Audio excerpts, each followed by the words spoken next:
uma consultoria, uma sala de aula, uma escola de negócios que mira o futuro da capacitação. Um novo conceito de educação especializada e contínua em supply chain nasce agora com a Next Level Academy. No nosso DNA está o propósito de estabelecermos uma relação sólida e duradoura com o conhecimento, possibilitando ao aluno o acesso às aulas 100% no formato EAD, com professores que ensinam o que vivem e são referência no mercado de atuação.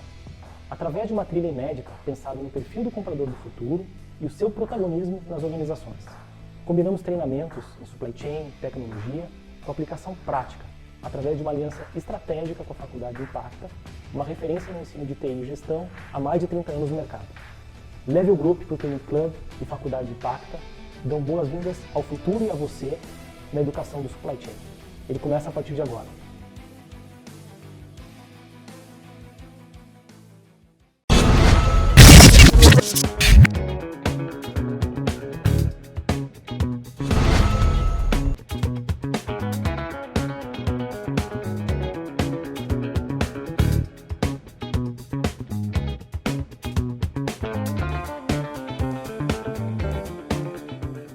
Olá a todos, meu nome é Erika Rieira e eu sou membro do Comitê Executivo do Procurement Club.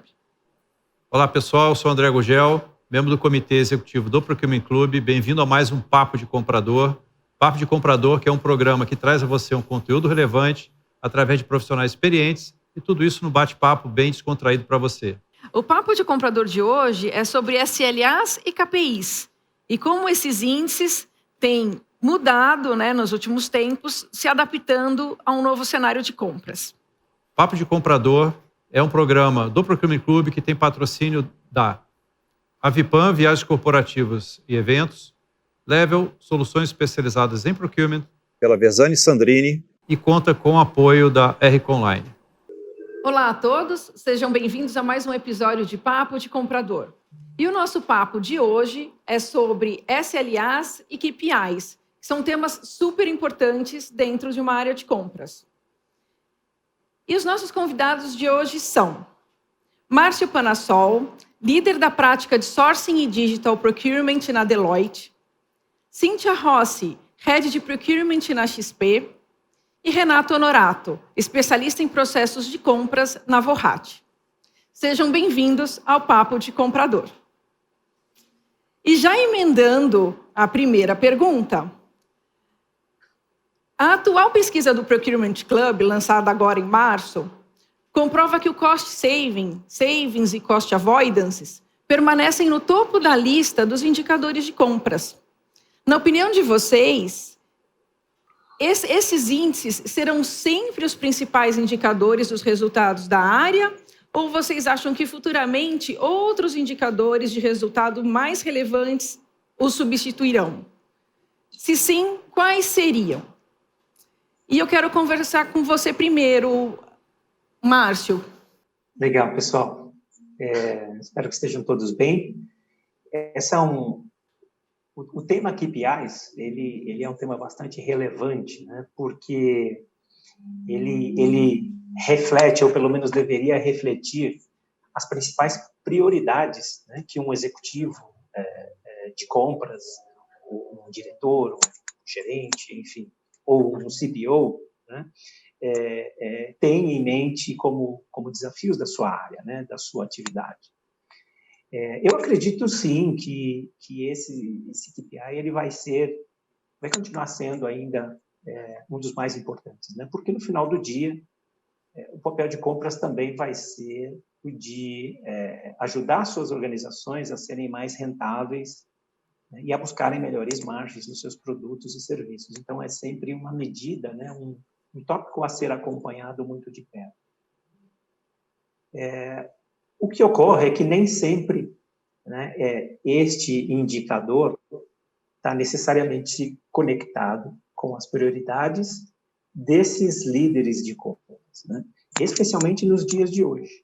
Na prática, o que acontece é que você, no seu dia a dia, e falando até um pouco da minha experiência passada como um CPO, você tem um novo desafio, você cria um KPI, um indicador, começa a medir, acompanhar a evolução desse indicador, mas não necessariamente esse indicador ele acaba se encaixando num contexto, né, de um grande cockpit, né, de um grande dashboard, de uma maneira muito estruturada. O que eu quero dizer com maneira estruturada? Existe um processo antes, que é de como você organiza todos os seus indicadores, né, entre estratégicos, táticos e operacionais. E nem sempre o que a gente vê na prática é como esses indicadores conversam entre si e em que nível, né, dessa classificação entre táticos, entre estratégicos, táticos e operacionais, eles estão conectados. Né? Então, eu diria que um passo atrás, tão importante, né, quanto saber o que medir e como medir, né, que precisa estar alinhado com essas prioridades, é saber organizar a forma e como esses indicadores se conversam, com que nível de importância e em que fórum de discussão e que ações eles geram. Então, uma vez que a gente consegue enxergar que todo esse ambiente está criado, é mais fácil a gente discutir o indicador, redução de custo, cost avoidance, né, e como ele impacta dentro da organização e como ele é visto dentre as várias prioridades de um CPO. Né? Existem outros, obviamente, KPIs, que muito em função do que a gente tem vivido, eles vão acabar sendo cada vez mais explorados, né, e demandados dos CPOs. Né? A gente tem ouvido falar muito nos últimos dias de ESG, né? Ou seja, como é que a gente se relaciona com os nossos fornecedores, respeitando as questões ambientais, sociais, enfim. Esses indicadores cada vez mais vão estar na pauta, né, e vão ter a sua importância, e que é uma adjacência àquela visão tradicional de redução de custo, né, ou de cost avoidance. Né? Gestão de risco também é um outro indicador que, pelo que eu tenho visto em muitos dos clientes, está cada vez mais em pauta. O quanto os seus fornecedores estão conseguindo entregar o nível de serviço, cumprir com seus compromissos, sejam eles operacionais, sejam eles de entrega, né? Mas também financeiros, nessa relação que precisa ser sempre de ganha-ganha.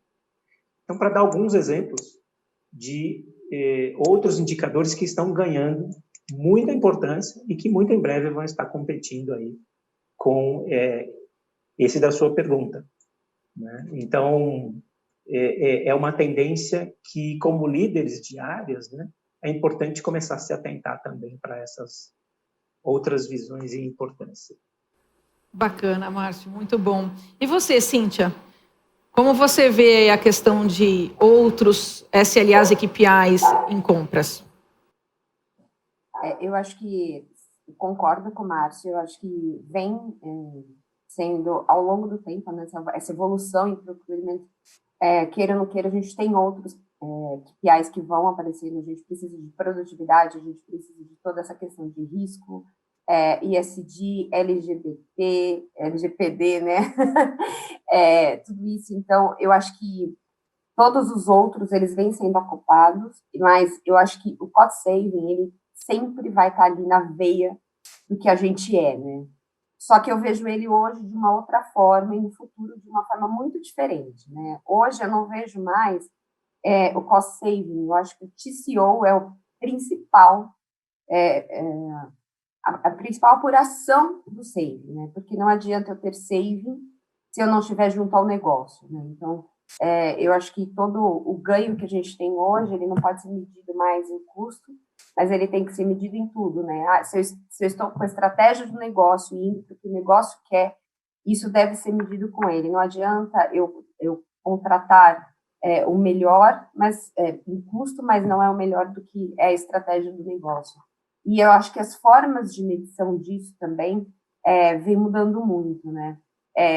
Já é a minha segunda experiência onde procurement fica embaixo da área de finanças, né? Então, quando você fala para um CFO, você está trazendo saving de um baseline evoluído, para ele, ele não entende muito isso. Então, na verdade, a linguagem do saving, ela vem se aprimorando cada vez mais. Hoje eu falo de saving diretamente ali no meu orçamento, que vai refletir direto no meu P&L, que vai refletir direto no negócio. Então, assim, o saving, ele sempre vai estar, eu acho que no topo da nossa área, que, afinal, esse é um dos motivos pelo qual nós existimos, né? Para trazer o melhor custo, como disse, aumentar as margens da empresa, tudo isso que o Márcio colocou. Então, eu só acho que a evolução é inevitável, né? A gente vai ser exigido de formas diferentes. Não é, eu pagava X e estou pagando Y, não. É como isso reflete no negócio, como isso reflete no resultado.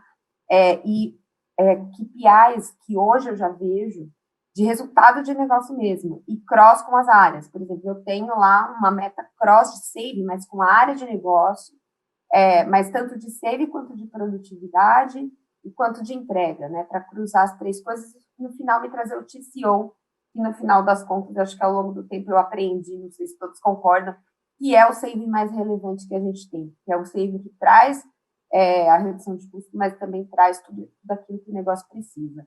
Então, eu acho que ele sempre vai estar ali no topo, mas outras coisas entram, que principalmente isso que eu acabei de falar, metas cross com as áreas, onde se a gente quer ser cada vez mais reconhecido como parceiro, reconhecido como uma área de negócios, não um colocador de pedidos, né?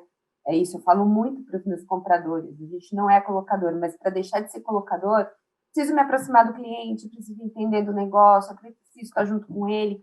E uma das formas de estar com ele é ter essa meta cross, né? Então, ver, poxa, o que é importante para ele entregar e como eu posso ajudar e ter essas metas também.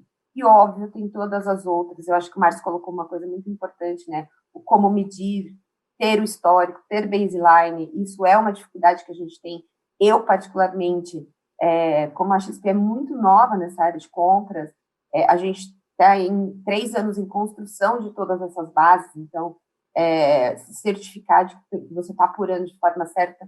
E eu tenho outros desafios que ainda de organizar a casa, gerenciar contratos. Então, eu acho que gerenciar contrato, por exemplo, é uma meta extremamente... A gente só tem que saber como colocar ela, mas ela é uma meta extremamente importante.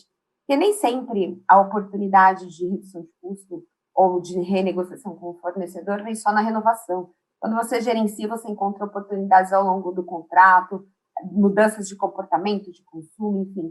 Então, eu acho que o saving vai ser sempre o top, eu só acho que ele muda muito a metodologia, a visão, deixa de ser a visão só de economia, mas de negócio, passa a ser uma visão estratégica de negócio, mas óbvio que a gente tem outros muito grandes, que é SLA de atendimento. Eu acho que esse é um dos mais difíceis de medir, porque um processo pode levar 5 dias, o outro pode levar 60, dependendo do que a gente está comprando. Então, a SLA vai ser sempre uma discussão eterna entre stakeholders e a área de procurement. A gente tem essa questão de eficiência operacional, que hoje a gente fala bastante, o quanto a gente automatiza, o quanto a gente é mais eficiente. Então, tem muitos outros, e eu acho que ao longo do tempo as áreas de negócio vão incluir cada vez mais SLAs, KPIs e desafios para a gente, mas o saving, eu acho que ele vai ser sempre ali o topo, mas de formas diferentes. Muito bom, Cíntia. E você, Renato, qual é a sua opinião aí sobre os KPIs básicos de compras? Vamos lá. Bom, primeiro, pessoal, obrigado aí, André e Érica, pelo convite, né? O pessoal do Procurement Club, prazer estar aqui com vocês. Márcio e Cíntia colocaram muito bem. Acho que o ponto que o Márcio colocou, ele fala que o KPIs e SLAs, eles têm que estar organizados pelo nível hierárquico, né? Então, você tem estratégico, você tem o tático, você tem o operacional, e dentro de cada um desses, você vai ter aí, talvez, algumas dezenas de KPIs. Tem que acertar o KPI, porque uma pessoa não tem capacidade de fazer uma leitura do que mais do que 5 ou 6 KPIs. Ela consegue controlar. Então, não adianta colocar 50 KPIs na mão de um gestor ou de um comprador que não vai resolver. Então, a gente tem que acertar o KPI, e aí nós temos vários KPIs nesse sentido, e aí tanto a Cíntia quanto o Márcio... E até do momento da empresa, né, Renato? Claro, o momento da empresa... Da maturidade da área, né? E momentos também, como a gente está passando agora, o Márcio colocou bem, no momento de pandemia, talvez tem que muda tudo, né? Muda o canhão, né? A gente vai olhar agora, cara, eu preciso garantir meu abastecimento. Então, assim, claro que vai mudar.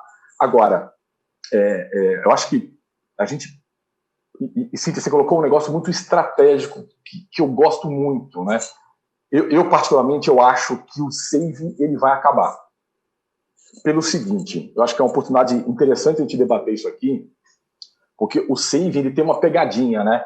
Ele tem uma pegada porque, até a Cíntia colocou, a gente às vezes está muito preocupado com o saving, você tem o TCO que amarra tudo isso. Em algum momento, eu já tive experiências em empresas que eu trabalhei como CLT, e na consultoria, às vezes a gente vende esse tipo de serviço para o cliente, e a área de compras ela não é mais medida pelo saving, e sim pelo EBITDA.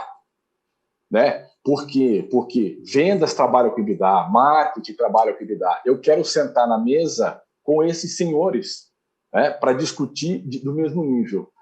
Para isso acontecer, acho que tem 2 momentos que são cruciais.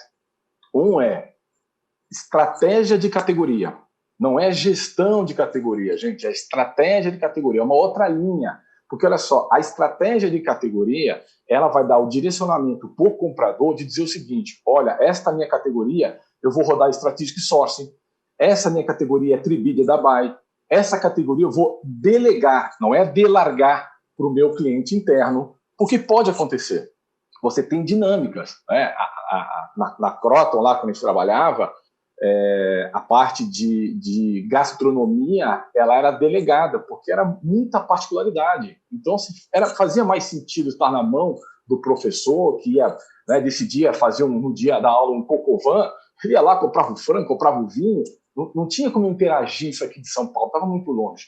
Né? Então, eu preciso entender a estratégia dessa minha categoria, tá? E outro ponto que eu acho que é crucial e suprimento, se não entrou, precisa entrar, é na criação do orçamento. Por isso que eu falo da história do EBITDA. Né? Porque a hora que eu construo, eu suprimentos, construo, claro que não é sozinho, com a área de finanças, e a Cíntia colocou bem também, que é cross, né? Porque eu vou dizer o seguinte, olha, o ano que vem essa categoria vai ter 2% de aumento ou vai ter 20% de redução. Significa que eu e os meus pares, né, da empresa concordamos e vamos fazer tudo para que aquela categoria, naquele dia ou naquele mês que eu predeterminei, ela aconteça aquela redução. E por que isso é extremamente importante, pelo menos nas empresas que eu trabalhei, nos projetos, e até na minha visão de negócio, de compra de suprimentos? Porque o preço, né, o quanto a gente vai vender, aí eu estou falando do produto acabado da empresa que a gente trabalha, ou que a gente provê serviço para ela é baseado naquilo que é o custo da empresa. Então, eu já vi acontecer muitas vezes, e assim, eu não acho que isso acho que isso não é o ponto principal. Então, a empresa entra num bid, né, a empresa que a gente trabalha entra num bid, né, tem uma discussão de preço, formula-se um preço, e a gente perde o bid. Lamentável. Um mês depois, 20 dias depois, vem o cara de compra e fala assim, gente, eu fiz 20% de redução, que espetáculo! Claro que é um espetáculo, mas será que se eu tivesse um planejamento e voltasse naquela data e eu já tivesse passado esses 20%, será que eu não tinha ganho esse bid, que é tão importante quanto fazer 20%? Então, a nossa tendência, minha visão, até do que eu tenho visto, né, que parte da pergunta que foi feita aqui acho que vai acabar o saving, porque ele é ingrato para todo mundo, para a gente, e para a gente de compras, né? E para a organização, e a gente vai sentar realmente na cadeira estratégica de fazer orçamento, e um orçamento de suprimentos determina, claro que junto com seus clientes internos, o P e o Q, preço e quantidades, alinhados com o planejamento estratégico da empresa, mas no final do dia o que eu quero entregar quanto que a empresa precisa de EBITDA. 10%, 12%, 15%, 45%, é esse número que nós temos que trabalhar com a organização.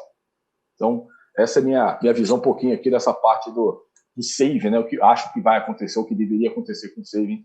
Ele vai mudar o nome, né? Ele vai vir de outra forma, né? Exato. Você vai trazer um ganho, mas não é necessariamente uma redução de preço. Então, exato. E aí, Cíntia, assim, nós não vamos ter mais essa caminhada de ficar... Quanto que compra? Não, eu não vou dar de saving. Eu já disse, quando eu fiz o planejamento de 2021 para 2022, eu já disse... Eu já fiz esse OBZ, eu já fiz essa... Exato, que é o conceito de orçamento base zero, né? Então, eu não sou mais calculado pelo saving. mas sim por aquilo que eu disse que vai acontecer com as minhas categorias e os meus resultados para o ano que vem. E aí entra nesse que eu falei de planejamento, né, de estratégia da categoria. Há alguns anos eu tive um aprendizado, só dividindo muito rápido com vocês, né? Eu negociei, eu era ainda compradora, aí eu negociei um contrato que era, o fornecedor basicamente ele tinha que ter todos os permits para a gente abrir postos de gasolina, né? Nossa, aí fui, né, igual você falou, Renato, nossa, dei um save maravilhoso. O diretor falou para mim, falou assim, tá, quanto tempo ele vai demorar para eu abrir esse posto? Falei, 20 dias. Ele falou assim, pago 3 vezes mais se ele abrir 5, porque eu vou ganhar muito mais dinheiro se o posto estiver aberto. Volta com o fornecedor. Aí eu comecei a mudar muito a minha cabeça, assim, foi um aprendizado que o problema não é o quanto eu pago. No final das contas, é o quanto a companhia também vai ganhar. Então, aí você começa a mudar. Acho que esse exemplo foi fatídico, assim, na minha vida, para mudar muito a minha cabeça e começar a pensar de uma outra forma e passar isso para todo mundo ali que trabalha junto comigo. Eu acho que vocês dois entraram num ponto que é extremamente crucial, né?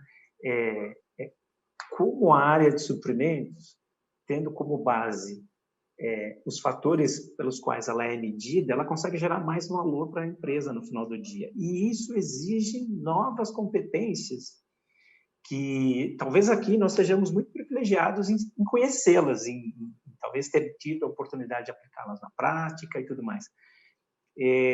Eu posso dizer para vocês com toda segurança que 8 ou quase 9 clientes de cada 10 que nos chamam pedindo, enfim, ou nos contratando para fazer algum projeto, eles ainda estão muito distantes dessa visão, dessa capacidade. E esse é um protagonismo que a área de suprimentos, a área de compras, né, como procurement, enfim, tem vários nomes, precisa assumir.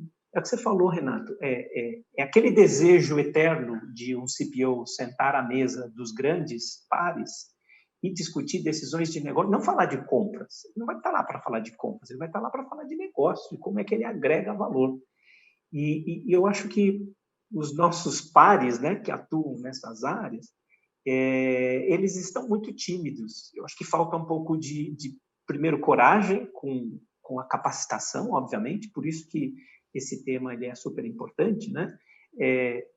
Porque esse conjunto de novos conhecimentos, de forma de atuar e explicar, entender como aquilo impacta, ajuda ou atrapalha, né? Esse exemplo que você acabou de dar do posto de gasolina, Cíntia, essa visão de conhecimento, ela transcende suprimentos. E suprimento precisa parar de olhar para dentro, precisa olhar para fora, precisa olhar para a companhia, precisa olhar para o banco, precisa olhar para a sua organização, né?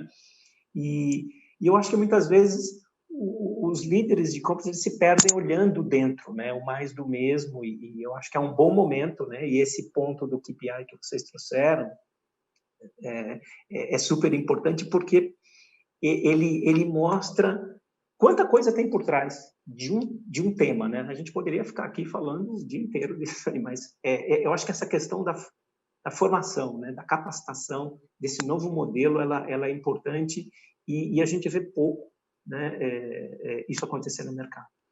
Bom, pessoal, antes de passar para a próxima pergunta, eu só queria fazer um comentário diante desse primeiro painel de respostas que vocês deram, inclusive para quem está assistindo, os compradores, que assistam também o programa de CPOs e CFOs que a gente fez, porque claramente nesse episódio ficou demonstrado que dependendo, né, se a estrutura de compras está espetada no CFO, o cost saving é sim um indicador cobrado com muita recorrência, mas se tiver ligado a um CPO, em geral, essas nuances de entregar valor ao negócio, como vocês colocaram, acabam aparecendo com mais recorrência, né? E eu também ia sugerir, André, que assistam o perfil do novo líder de compras, porque esse tema também surgiu, né, de como a área de compras vê todo o processo de forma holística. Então, sugestão de 2 episódios. 2 episódios, dever de casa.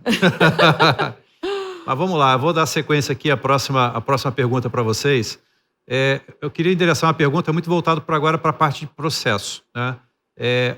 Uma das expectativas principais dos stakeholders, dos clientes internos de compras, é a questão da agilidade, né? Mas, por outro lado, a gente sabe que o comprador tem demandas de compliance, por exemplo, de políticas e regras que ele tem que registrar minimamente lá o que ele está fazendo, até porque ele está mexendo com o dinheiro da companhia. E aí cria-se aí um certo duelo entre agilidade e você ter uma regra, controle, né, naquele processo. A pergunta é bem objetiva, né? Eu queria ouvir de vocês de forma bem prática, como que casa essas coisas, né, que aparentemente são de fato contraditórias, mas no intuito de atender melhor o cliente interno nessa expectativa de agilidade, de ter um SLA de atendimento o melhor possível, né? E eu queria começar contigo, Cíntia, por favor. Esse tema está tão na minha veia. Assim, a XP é uma empresa muito ágil, né? Vocês podem ver tudo que ela resolve fazer, ela é muito ágil, então isso é muito cobrado, e eu falo que, eu até escrevi um artigo sobre isso, né? Como equilibrar, na verdade, a velocidade e governança, né? Porque são duas coisas, e resultado, né? Porque às vezes existem negociações que você precisa sim de mais tempo, que você precisa trabalhar melhor. Então, eu vou aproveitar a fala aí do Renato, tá? Eu acho que é a estratégia de categoria. Eu venho muito nesse sentido. O que eu faço? Eu tenho grande parte hoje de escopo delegado. Eu fiz, e a palavra, Renato, quando você falou delegado, veio muito para mim, porque é exatamente isso mesmo. Eu tenho um pedido delegado dentro do sistema que a gente criou. Então, é aquele escopo, ele consegue entrar lá, fazer delegado, tem uma grade de aprovação diferenciada, ok. Tenho aquilo que é carrinho, então, putz, isso aqui a gente vai negociar, são coisas simples, vai ficar lá no carrinho, ele vai lá, se serve, já vira um pedido direto, já vai automatizado, e eu acabo focando, hoje, eu vou dar como exemplo, tá? Que é o exercício que a gente vem fazendo. Eu tenho as BPs que trabalham em células por categorias, então eu tenho uma célula de tech, e aí eu tenho as BPs, e elas cascateiam ali para a célula para dar velocidade e para ganhar sinergia nas negociações daquilo que é estratégico. Aquilo que não é, a gente vai colocando em outras formas de atender. Então, assim, foi a forma que a gente achou de deixar de ser gargalo e não deixar de ter toda a parte de governança, porque cada uma dessas categorias dentro da política e procedimento tem lá todas as suas orientações, tem todo um processo, e a gente garante que a gente esteja dentro, né, a hora que cair ali um SOX, né, uma auditoria, a gente está todo mundo dentro de compliance, está negociando, e aí a gente acaba focando nas coisas estratégicas que realmente vão mexer o ponteiro, que vão mexer no resultado da empresa, que vão mexer no EBITDA, no P&L, enfim. A gente está conseguindo, óbvio, perfeitos a gente nunca vai ser. Eu falo que sempre vai ter alguma coisa que vai enroscar. A gente, no dia a dia, a demanda é muito grande. Então, tem algumas coisas, sim, não somos perfeitos, mas eu acho que a gente vem evoluindo bastante nesse modelo. Eu acho que aquela política antiga, né, que eu também tive que abrir a cabeça, de que tudo tem que passar por compras, tudo tem que ser negociado por compras, ela não existe mais. Se eu não flexibilizar, eu não dou autonomia para o stakeholder, eu não dou velocidade, e eu não consigo atender. Então, eu acho que esse equilíbrio, ele vem vindo e vai muito com o que o Renato falou, a estratégia de categoria. Tá, antes de passar a pergunta, só fazer um comentário, Cíntia, que essa dor é compartilhada por muitos, tá? Só para você, não sei se faz se sentir melhor. Eu costumo falar eu não tenho dúvida, viu? Eu costumo falar que tem que ser um processo de melhoria contínua, né? Ninguém vai ser perfeito nunca, mas a gente ter a visão de que a gente sempre pode melhorar um pouco a cada dia ajuda bastante, né? Não, e às vezes, assim, eu tenho uma categoria que hoje eu tenho uma estratégia, tá? Aí amanhã o mercado muda totalmente e eu falo, gente, de repente eu não tenho mais nada mais do que fazer nessa categoria, então vamos negociar e vamos delegar. Então, assim, a gente constantemente, por isso que eu falo que a gente tem que estar olhando o mercado, tá sempre vendo, porque não necessariamente uma estratégia que eu fiz para uma categoria hoje, ela vai servir daqui a um ano. Então, isso é uma recorrência. E eu falo muito para o time, eu falo, vocês estão em contato com o stakeholder, vocês estão em contato com o fornecedor e tem que olhar mercado. Então, vocês têm que trazer esses insumos. Olha, putz, essa categoria aqui, não faz mais sentido a gente seguir assim, a gente tem uma oportunidade aqui. É o que você falou, Érica, é constante, não adianta. Não adianta achar que você vai fazer compras como você fazia 5 anos atrás. Esquece. Depois da pandemia, então, eu acho que mudou ainda mais, né? E o desafio todo mundo. E óbvio que os desafios só mudam um pouquinho quando é uma indústria, quando é uma empresa de serviço. Eu acho que aí, como o Renato mesmo e o Márcio falaram, dependendo do ramo, a gente tem coisas um pouco diferentes, mas os desafios já têm de rapidez e compliance vem sempre para todos. Né? Tá, joia. Bom, eu vou passar então a pergunta para você, Márcio, por favor. Legal, André. Eu acho que o ponto crítico não está no compliance que toda empresa e organização tem que seguir. Eu acho que a produtividade, né, de compras de uma maneira geral, ela passa por uma forma de como ela atua no dia a dia dentro da organização.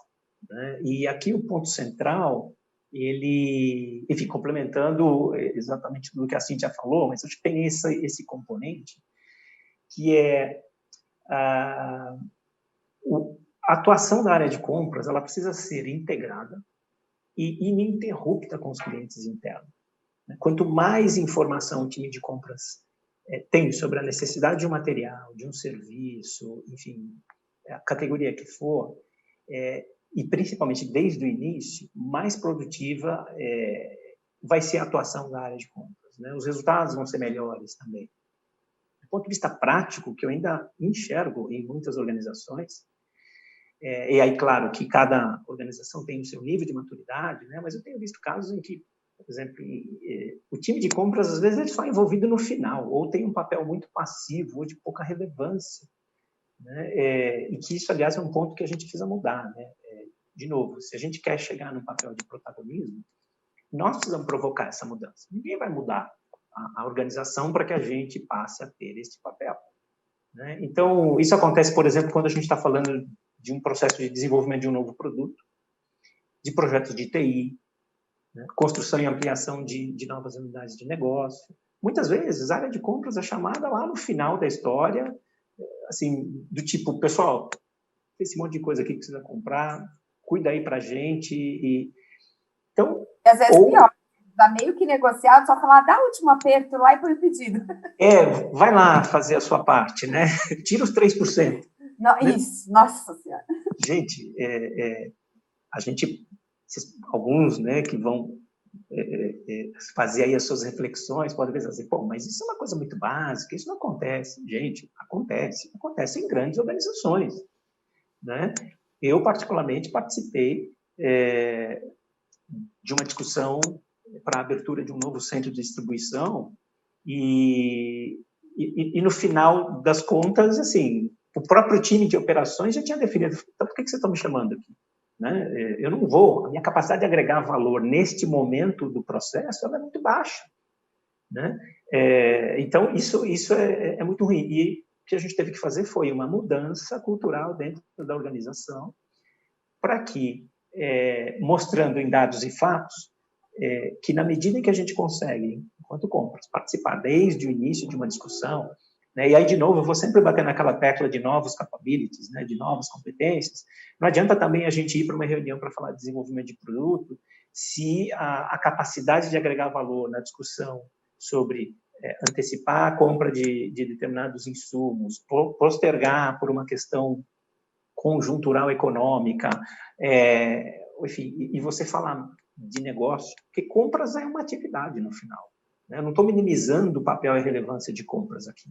Ela é, sem dúvida, um componente muito importante, mas a gente tem que dar um salto na nossa conversa.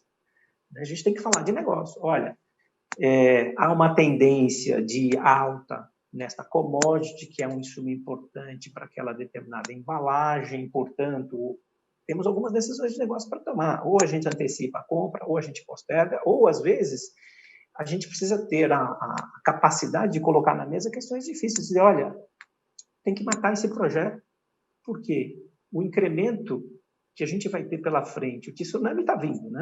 A hora que esse troço chegar aqui, o aumento vai ser tão significativo que ele vai corroer a margem. Será que vale a pena insistir no lançamento deste projeto, pelo menos agora? Né? Então, você não está falando de compras, você está falando de negócio. Né? Então, muitas organizações ainda vivem situações como essa. Então, como é que a gente faz esse processo ser mais ágil? é estar cada vez mais perto do nosso cliente interno. Compliance, ele vale para todo mundo, então é uma coisa que não se discute. A gente tem que seguir os caminhos e as políticas que estão estabelecidas, porque se elas foram criadas é porque elas precisam ser seguidas. Então, o fato da gente poder se antecipar vai fazer com que a nossa participação na construção dessa atividade, da execução dessa atividade, ela seja muito mais produtiva. É claro que tem outros elementos que a gente não está cobrindo aqui na nossa conversa, né, que passa por tecnologia, passa por processos estarem organizados, passa por você não ter gargalos, né? Muitas vezes a área de compras ela faz muito bem o seu trabalho e o processo para onde? Na análise jurídica do contrato, porque o contrato é complexo, porque o contrato tem cláusulas que são muito amplas, porque tem uma série... stakeholder é compras, né? Esse é o ponto. Ele olha assim, o compras não está fazendo a sua parte. Nossa, nossa área de compras é lerda, nossa área de compras estou aqui já há uma semana e ninguém me diz nada. Então, eu acho que a gente também precisa mostrar que, olha, a organização como um todo é uma grande engrenagem, e essas engrenagens elas precisam evoluir no mesmo ritmo de velocidade, porque senão você acelera em um ponto, você cria um gargalo. Bom, Renato, antes de passar a mesma pergunta para você, né, o Márcio fez um comentário que eu achei interessante, que reflete a questão de que, às vezes, a gente fala muito na resposta mais do que a gente gostaria que fosse, do que, de fato, como as empresas são, né, que a realidade nua e crua, às vezes, é um pouco mais tosca, vamos dizer assim, do que a gente deseja, né, no dia a dia. Adicionando esse molho, vamos dizer assim, nessa questão, né, de como trazer agilidade ao mesmo tempo mantendo compliance, né, em governança, qual seria a receita de bolo que você daria, as dicas para o comprador em relação a esse ponto? Então, André, olha só. Então, assim, vamos ser pragmático, né? Da forma que você está colocando. Eu acho que tem algumas coisas que ajudam muito. Assim, uma coisa é fazer como se fosse uma análise que você está comprando, mas você quer ser pragmático, não precisa ser um negócio muito, muito comprido. Eu acho que tem que entender, principalmente, identificar aquilo que é repetibilidade. Tudo aquilo que se torna uma certa repetibilidade dentro daquilo que a gente compra, a gente poderia, de alguma forma, gerar ou um contrato ou um catálogo. Isso pode ser rápido, tá? Claro que, do meu lado aqui, assim, eu sou um expert e também um fã da parte de strategic sourcing. Então, se eu pudesse, eu faria tudo em strategic sourcing. Mas a gente sabe que não dá. E aí volta naquela conversa que a gente falou de estratégia de categoria. Tem coisas que eu tenho que fazer 3 cotações. Mas tudo bem, se eu tenho que fazer 3 cotações, até para fazer um catálogo rápido, alguma coisa para atender minha demanda, né, eu vou entender o que é repetibilidade. Agora, quando eu falo em repetibilidade, o que às vezes acontece? O cara fala assim, mas eu compro material gráfico. Hoje eu imprimo um material assim, amanhã... Cara, desculpa, mas material gráfico é repetibilidade. Por quê? Qual é o papel que você usa? Qual é a quantidade de cor? Repetiu. O que eu posso dizer é, quanto custa? O que vai colocar ali dentro não afeta. Então, eu já posso deixar um catálogo com centenas de itens, de categorias pré-negociadas, porque aí o que eu estou ganhando? Eu ganho no compliance, eu ganho na governança e, principalmente, eu ganho na velocidade, que é o que a gente está falando aqui. Outra coisa que pode ser muito interessante, né? A gente chama de preferred supplier, né? Que é fornecedor preferencial.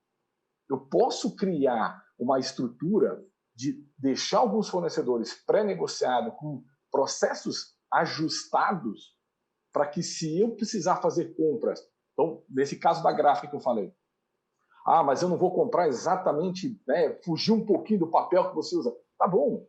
Agora, o que eu posso pegar? Será que eu consigo fazer um acordo com aquele cara de 20%, 30%, 40% abaixo do preço de tabela dele? Então, assim, eu consigo criar algumas estratégias que eu tenho dentro da minha categoria, daquilo que eu compro, mesmo que seja spot, emergencial, para que eu possa atender. Porque aí entra, né? Eu não vou falar o nome da empresa, porque se depois a gente conseguir um patrocínio e falar, eu regravo aqui, não tem problema. Né? Mas tinha uma empresa de biscoito que fala assim, né? O meu biscoito ele é mais fresquinho porque vende mais, ou ele vende mais porque é mais fresquinho, né? É a mesma coisa. Cara, o comprador ele não tem tempo para produzir isso, né, porque ele não conhece uma metodologia ou ele não consegue entender o processo, né? Ou porque, cara, no final do dia ele acaba se enrolando, né, se enroscando no dia a dia dele, porque tem um monte para fazer. No momento que a gente conseguir, o comprador conseguir entender, né, o profissional de compras entender que ele pode parar o processo para começar a fazer esse tipo de catálogo e mesmo, de novo, que ele faça isso pequeno como a gente está falando aqui. Cara, eu preciso resolver um problema na minha vida. Então, vamos fazer rápido. Né? Muitas vezes ele é consumido no dia a dia por conta de... É exatamente o que você falou do biscoito. Ele é consumido no dia a dia por isso, mas ao mesmo tempo não para fazer isso. Então vira aquele ciclo, né? Tem que parar, né? Isso, é esse ciclo vicioso. Né? Então, eu tenho até uma mentorada que a gente faz muito processo de mentoria, né, com gerente, diretores de compra e tal, e às vezes cai muito isso, e com o comprador também, mas cai muito, como é que eu organizo a minha agenda? Cara, você não pode ser refém do teu e-mail, do teu WhatsApp. Você tem que controlar isso. Então, você tem que montar uma categoria, tem que montar uma estratégia. É um grande desafio. Né? Ainda mais com a pandemia que a gente está home office, isso ficou ainda mais crítico, né? Mas, cara, trava na agenda. Ó, essa hora aqui na minha agenda é para eu poder fazer a estratégia. De novo, claro, né? Na verdade, assim, a minha resposta é exatamente para atender a pergunta específica do André, que é, Renato, é para assim, cara, para fazer de hoje para amanhã. Cara, de hoje para amanhã olha o que você compra, entenda a repetibilidade disso e cria um catálogo. Eu ainda vejo, às vezes em conversa, gente comprando material de escritório todo dia. Cara, comprador, se você ainda faz isso, por favor. Cara, existem empresas que podem te ajudar e sai muito mais barato. Agora, sei que está na tua cabeça e você vai perguntar para mim assim, Renato, eu fiz isso, aí teve um cara que foi na papelaria lá comprar uma caneta para o filho dele, ligou na empresa, falou que a caneta lá custava 1 centavo mais barato que está no catálogo. A resposta para esse cara é, meu amigo, você sabe quanto custa um pedido de compra? Um pedido de compra custa, já que estamos falando de KPIs, é um KPI que a gente deveria ter nas empresas, custa no mínimo $50. Como que custa $50? Só o pedido, não precisa ter nada. Por quê? Tem o seu tempo, tem o tempo de todo mundo para aprovar, né? Você tem todas umas ferramentas, você tem uma base de dados, você tem um PDM para fazer isso. Então, será que esse 1 centavo que esse cara achou lá, ele é significativo do tempo que nós, compras, poderíamos dedicar para realmente fazer o nosso trabalho? Porque o que de verdade nós somos bons? E negociar, e trazer resultado. Esse é o nosso diferencial. Claro que eu tenho que ter estratégias de entender tudo isso, mas muito mais do que isso cara, foco onde dá dinheiro. Às vezes, até brinco, né? Tá todo mundo olhando lá as formiguinhas, cara, tá passando os elefantes. Né? Ou até como a gente colocou aqui, às vezes eu vejo área de compras que delega ao contrário, né? Ele delega 80% maior e compra só a curva C. Tudo bem, gente, se é isso, tudo bem, mas devia ser o contrário, né?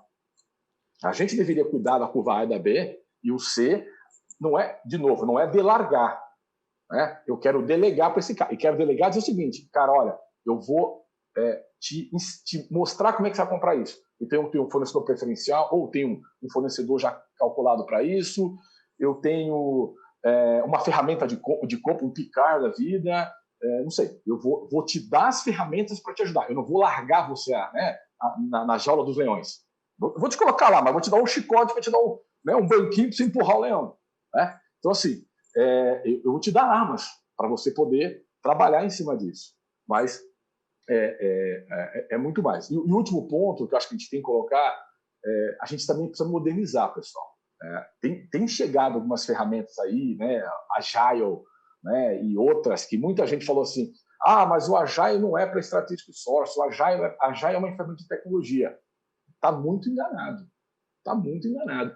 A hora que a gente fizer amizade com essa ferramenta de Agile, olhando o Scrum, e eu já tenho empresas multinacionais me pedindo para montar treinamentos em cima disso, Strategic Sourcing com Agile, a gente vai ter muito resultado.